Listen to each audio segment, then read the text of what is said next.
یعنی اسباب سے نہ ہونے کا مطلب یہی ہے کہ جیسے وہ ایک مثال بھی دیتے ہیں نا کہ آگ کا کام ہے جلانا، لیکن ابراہیم علیہ السلام کو آگ میں ڈالا گیا تو آگ نے نہیں جلایا. اس سے پتہ چلتا ہے جلاتا اصل تو اللہ ہے. اب اس سے تبلیغ والے کبھی یہ ترغیب نہیں دیتے کہ آپ بھی آگوں میں چھلانگ لگایا کرو. یہ چولہا گھر میں جل رہا ہو تو چائے کا برتن رکھنے کے بجائے دودھ اور پتی کھا کے خود اس چولہے پہ بیٹھ جایا کرو تو اللہ اپنی مرضی سے تمہیں بچا لے گا. تو کبھی بھی نہیں ایسا کہتے بھئی آگ سے دور بھاگو. تو اس کو سمجھنا چاہیے کہ وہ کیا وہ ذہن بناتے ہیں کہ اللہ پہ اعتماد کرو، اللہ پہ توکل کرو، اسباب اختیار کرو، مگر نظر کس پہ رکھو؟ اللہ پہ. یہ مقصد ہوتا ہے اس کا. اور یہ جو آپ نے بات کی ہے کہ جی وہ یہ کہتے ہیں گھر کی بار کی پرواہ نہیں کرتے، یہ بھی غلط ہے. کہتے ہیں سب چھوڑ کر صرف توکل پہ چل رہے ہوتے ہیں. کچھ لوگ ایسا کرتے ہیں، بالکل کرتے ہیں، میں نے بھی دیکھا ہے.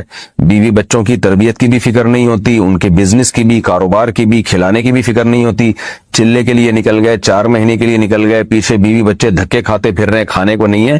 یقیناً کچھ لوگ ایسا کرتے ہیں، مگر یہ کچھ لوگ تبلیغ کے اکابر کی اجازت سے نہیں کر رہے ہوتے. میرا خود تجربہ ہے، کراچی اجتماع میں ایک شخص آیا، یونیورسٹی میں پڑھ رہا تھا، بزرگوں کے پاس گیا کہ میں وقت لگانا چاہتا ہوں، 4 مہینے کے لیے جانا چاہتا ہوں. میں خود اس کا گواہ ہوں. ان کو مشورہ دیا تبلیغ کے اکابر نے کہ پہلے آپ اپنی تعلیم یا امتحان مکمل کر لیں، کیونکہ یہ آپ کا ورنہ ادھورا رہ جائے گا. اسے جیسے ہی کمپلیٹ کریں پھر آپ 4 مہینے کے لیے نکل جائیں. بعض دفعہ تو رائیونڈ سے واپس کیا جاتا ہے. پھر یہ بھی پوچھا جاتا ہے کہ وہ اگر بتائے نا کہ میرے گھر میں کوئی کھانے کا ذریعہ نہیں ہے، آمدن کا ذریعہ نہیں، بس میں اللہ توکل نکل رہا ہوں، تبلیغی اکابر کبھی بھی اس کو نہیں جانے دیتے. تو اگر کوئی جا رہا ہے تو وہ خود سے کر رہا ہے یہ کام، آپ اس کو تبلیغ کے کھاتے میں نہیں ڈال سکتے. اچھا بھائی، اور یہ جو کہہ رہے ہیں کہ قرآن اور مستند احادیث کو چھوڑ کر فضائل اعمال پڑھتے ہیں جس میں متعدد ضعیف روایات ہیں، یہ بات بھی غلط ہے. فضائل اعمال میں زیادہ تر احادیث صحیح ہیں، ضعیف حدیثیں کم ہیں. اور جو ضعیف حدیثیں ہیں بھی تو وہ مسائل کے بارے میں نہیں ہے، وہ فضائل کے بارے میں. بہت بڑے بڑے علماء محدثین گزرے ہیں جن کا یہ کانسیپٹ تھا کہ ایک عمل کی فضیلت اگر صحیح حدیث سے ثابت ہو تو اس کی فضیلت کو 4 چاند لگانے کے لیے ضعیف حدیث پیش کی جا سکتی ہے. یہ تو بہت زیادہ ہے. تبھی حدیث کی کتابوں میں صحیح حدیث کے ساتھ ضعیف حدیثیں بھی بھری ہوئی ہیں. تو وجہ اس کی یہی ہے کہ بھئی اس سے کوئی شرعی مسئلہ ثابت نہیں ہو رہا. فضائل اعمال مسائل کی کتاب تو ہے نہیں. تو یہ ان کا کانسیپٹ تھا کہ بھئی ایک چیز جیسے نماز کی فضیلت پر صحیح حدیثیں بہت ہیں، وہ صحیح حدیثیں بھی فضائل اعمال میں ہوں گی، کچھ ضعیف حدیثیں بھی ہوں گی، لیکن وہ ضعیف حدیثیں اسی صحیح حدیث کی تائید کر رہی ہوتی ہیں.